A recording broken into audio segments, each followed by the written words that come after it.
So good evening, good evening, good evening. Lobsterly is back again. Sunburn settings. Big up to everybody watching, man. We are going to speak about Gvardiol. The Here We Go was premature. What was it?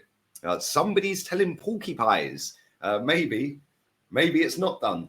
We can only go off what the reports are saying. The reports are saying it is nowhere near and he's in training and he ain't had a medical. We're going to go through all of that with a fine tooth comb. Make sure you are smashing the like button. That always helps. Make sure you are subscribed to the channel as well. It's flying towards 19k. So thank you very much to every single one of you that has done that. And make sure you leave your comments and super chats down below as well. But obviously yesterday I dropped a video. Gvardiol to Man City is done. Fabrizio's tweeted that here we go. He's had the first part of his medical. And it looked like it was going to be completed for around 90 million quid. Obviously, all the reports that are coming out today are saying the complete opposite. And it's funny because who's lying? Somebody's lying here. The Leipzig sporting director, Max Eberl, says there is no agreement between the German club and Manchester City. 21-year-old valued in the region of 86 million. And if that fee was paid by City, it would make him the most expensive defender in football history. Obviously, we know all of that. He then said, when asked if the deal had been reached, he said, there has a lot been written and the latest information about him has surprised us all. Currently, we're still very far apart. As you can see, he is here, so it's not true. He didn't do a medical check, not that we know of. And I don't think that he did it behind our backs because he's just a full professional. There's no agreement, not even remotely an agreement.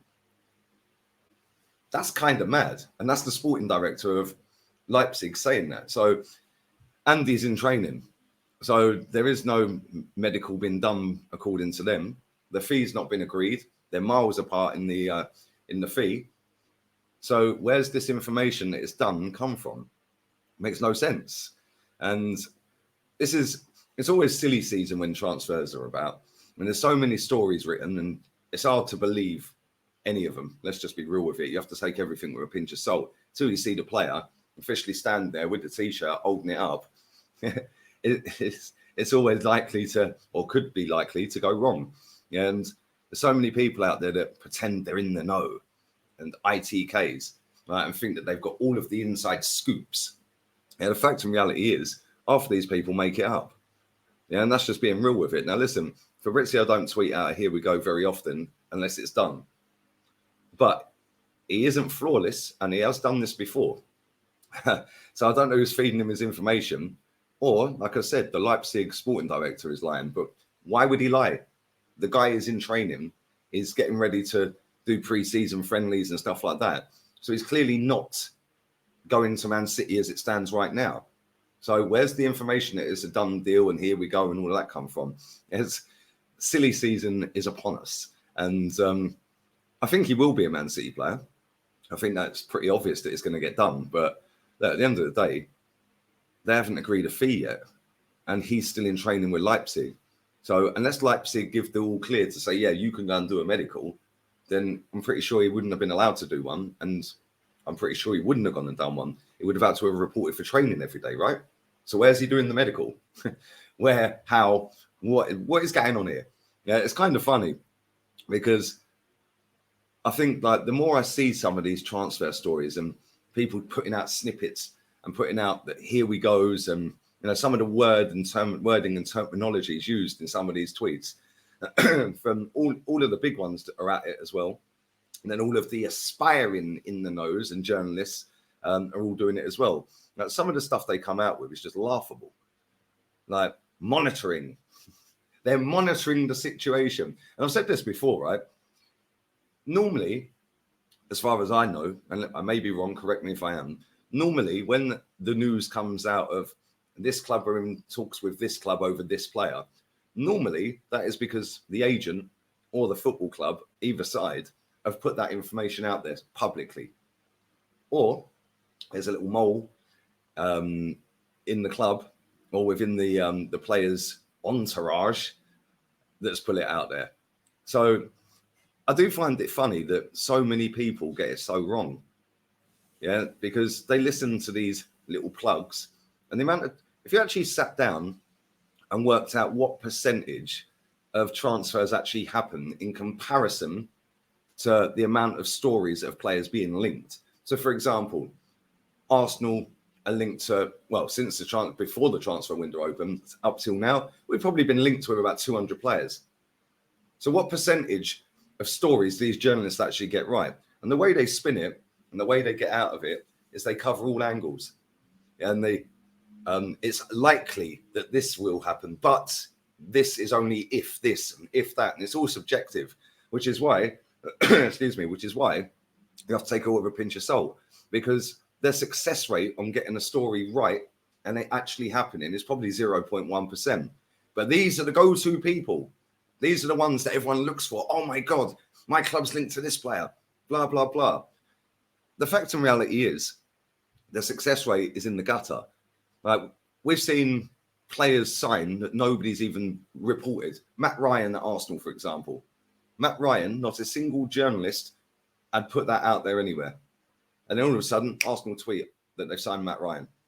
Just out of nowhere. So why wasn't that reported? Why wasn't we linked to him? Why did no journalists know about that? It's because they actually don't know anything. They only know what they're being told. And after what they're being told is diversion tactics. Oh, they're linked to this player. We're linked to this player. So then they can actually go and get their other target. Yeah, it's silly season. It's pathetic. Yeah, like, listen, a lot of people like the transfer window. Me personally, I think it's just garbage. Yeah, I think it's absolute crap. And yes, it's nice to go and sign players, but all of this longing it out, doing this, doing that. Why don't you just say, right, the transfer window's open for 24 hours. That's it. You watch how quick they get these deals done then. It's mad.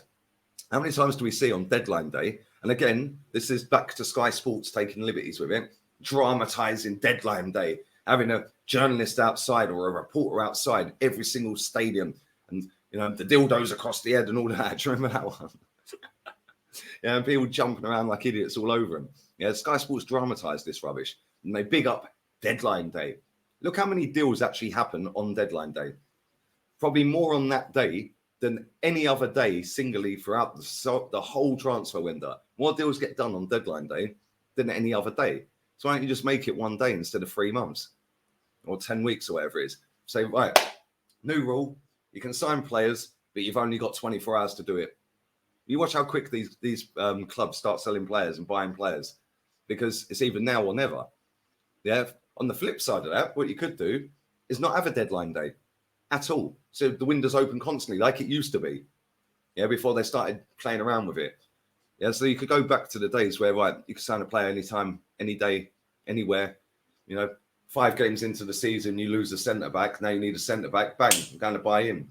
Yeah, 3 months later, you need a right winger because your right winger's cropped for the season. Now you go and buy him. It's all drama. And the fact is, people just get bored of it. I'm bored of the transfer window. And I'm doing videos on them every day, and it's boring. It genuinely is. I enjoy what I'm doing, but reading through half of this crap that I read through, yeah, to go, right, well, I'll do a story about that one today then. Yeah, you have to dig between the lines. Yeah, like some of the stuff I've read today about players is just insane. Yeah, and the player ain't ever going to sign for the club. But most people go, oh yeah, well, he rejected us he rejected you to come to us. Like, no, he didn't. Like the Declan Rice deal, he rejected City to come to Arsenal. No, he didn't. City didn't have a bid accepted. They didn't have a bid accepted, so he didn't reject them, did he? They just didn't put a bid in that was accepted. Yeah, but people love dramatizing everything. Yeah, the fact is, this geezer is still a Leipzig player. So now all the drama about, oh my God, he's signing, it's here we go, and all of this. Maybe it will be a here we go 2.0, but right now he's still a Leipzig player. Unless the sporting director's lying, when really he has no reason to lie when the player's actually in training today. But it is what it is. I'm sure this story will go on and on and on. And probably by the time I drop this video, he probably would have signed for Man City. But it is what it is. Let me know your thoughts on all that. Do you enjoy deadline day? Like the whole hype of the last day? Do you enjoy the transfer window full stop? Yeah, the amount of stories is just insane. The amount of players, by the way, going to Saudi is crazy. I see a story today, St. Maximin's going.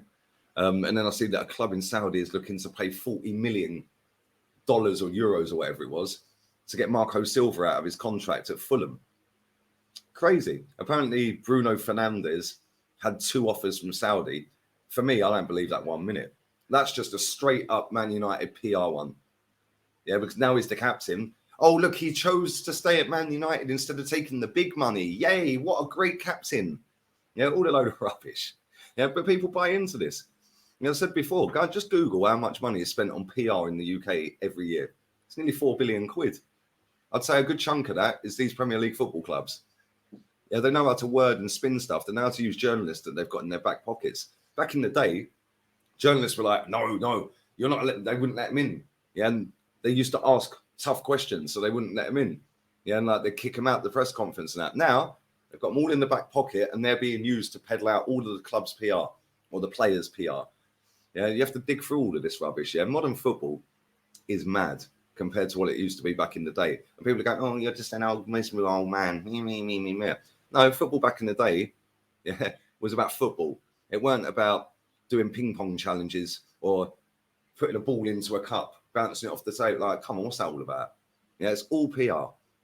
But anyway, I'm going to stop putting the world to rights. Hopefully, you're going to have a blessed day. It is Friday. So have a happy Friday, whatever it is you're doing. And make sure you are checking out the other channel. I'll have a video about Douglas Luiz linked to Arsenal again.